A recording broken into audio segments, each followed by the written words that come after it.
बंदी छोड़ सदगुरु रामपाल जी महाराज जी के चरण कमल में दास की ओर से कोटि कोटि दंडवत प्रणाम।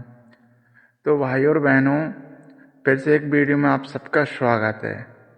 तो मालिक की दया से दाता कहते हैं कि भाई जो संसारिक लोग हैं, जो पूजा करते हैं राम और कृष्ण की, तो परमात्मा कहते हैं राम जी तो आए थे त्रेता युग में और कृष्ण जी आए थे द्वापर युग में।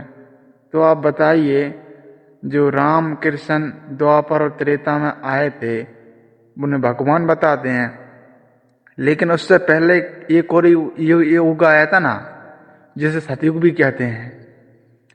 तो पहले सतयुग आया, फिर त्रेता आया, द्वापर आया और अभी कलयुग चल रहा है। तो बताइए, जब राम कृष्ण से पहले, राम कृष्ण के युगों से पहले सतयुग आया था, तो बताइए सतयुग में किस भगवान की पूजा की जाती थी? इसका भी तो कोई प्रमाण होगा। अभी तो फिलहाल अपन राम और कृष्ण को भज रहे हैं, लेकिन उससे पहले एक युग आया था सतयुग, तो उसमें अपन किस भगवान की पूजा करते? ऐसा तो है नहीं कि सतयुग में कोई मनुष्य नहीं होगा, जैसे कलयुग में ऐसे ही सतयुग में थे। लेकिन सतयुग में किस भगवान की पूजा करते, ये भी तो एक विचारणीय विषय है कि नहीं बहनों? सतयुग में हम उस भगवान की पूजा करते थे जो हमें हर क्षण हर घड़ी हमारी रक्षा करता था और हमें वैसे लाभ देते। तो भाई सतयुग में उस पूर्णता पूर्ण ब्रह्म कबीर साहब जी की ही पूजा होती थी, क्योंकि जब भी भगवान उसी की आशा में भक्ति करते थे और उसी को ही भजते थे, क्योंकि शास्त्रों में कबीर साहब ही हैं जो पूर्ण ब्रह्म है, पूर्ण परमात्मा है और पूर्ण लाभ देते हैं और पूर्ण मोक्ष देते हैं। ना कि ये तीन लोक के देवी देवता से मोक्ष संभव नहीं है।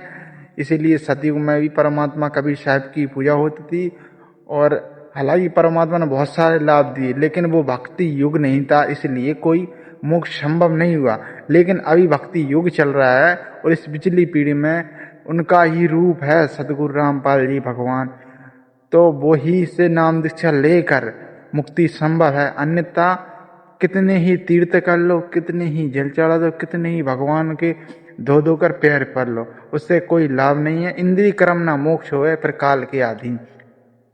तो इंद्रिय कर्म से कुछ होने वाला नहीं है। जो सदगुरु, जो पूर्ण परमात्मा का स्वरूप है, जो संत बन के आया है ना, उसी से गुरु दीक्षा लेके उसके समर्पण भाव से उसके चरण कमल में दंडवत प्रणाम करने से ही वो परमात्मा हमें भक्ति विधि बताएगा और कैसे मोक्ष प्राप्त करना है उसकी सारी विधि उस परम संत पर ही होती है, ना कि किसी संसार के किसी आदमी के पास मोक्ष संभव नहीं है। इंसान के पास एकमात्र वही भगवान है जिससे मोक्ष संभव है। गीता जी भी यही दिशा निर्देश देती है कि उस तत्वदर्शी की खोज करो अर्जुन, जो संसार रूपी उल्टे हुए वृक्ष को सर्वप्रथम भेदों को भिन्न भिन्न प्रकार से खोल दे। तो वही एकमात्र सतगुरु होता है, उसकी ही बात माननी चाहिए और वो जो नाम दे, जैसे बताए वैसे ही चलना है। जैसे समझ लो मोक्ष के आगे अग्रसर हैं अपन। तो यानी क्या मतलब है कि मोक्ष कराने की रास्ते पर हैं अपन। तो उसके दिशा निर्देश पे चलने हैं अपन ने, ना कि पाखंडवादियों साधु महात्माओं किसी भी के भी जाल में नहीं फंसना है। शास्त्र जो कहें उसे प्रमाणित ज्ञान पर चलना है अपन ने। और राम कृष्ण तो तीन लोक के धनी, वे तो पूरे ब्रह्मांड के मालिक हैं, क्योंकि रामकृष्ण के भी पिताजी वही हैं, दादाजी वही हैं। सबको धारण पोषण करने वाले तीन लोक में धारण पोषण भी वही कबीर परमात्मा करता है। तो क्यों ना हम सीधे जो है परमात्मा जो सर्वप्रथम हमें लाभ दे, जो हमें चाहिए ऐसे लाभ। तो मालिक की दया से, परमात्मा की दया से आज की वीडियो इतना ही बनाते हैं। आज के ब्लॉग में मालिक दया करेंगे तो फिर से एक और ब्लॉग लाएंगे और मालिक की ही ज्ञान के आधार पर लाएंगे। तो भाई और बहनों, समझो समय नहीं है बकवास करने का, भक्ति कर लो और मोक्ष को प्राप्त करो। इस जो लोक में अपन रह रहे हैं ना, जो रहने के योग नहीं है, इसलिए मालिक कहते हैं बच्चों निकलो यहाँ से। इसमें एक क्षण का ही भरोसा नहीं है, कब मृत्यु हो जाए और कब पता नहीं। सो गए तो वो सोई के सोई रह जाएंगे। ऐसे ऐसे आजकल हो चुके हैं कार्य, ऐसे अचानक ही मृत्यु हो चुकी है।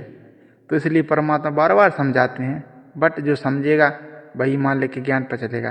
तो आज की वीडियो में इतना ही। मालिक दया करेंगे फ्रेंड, और वीडियो लाएंगे। तो मालिक दया। सत साहेब जी, जय हो बंदी छोड़ गई।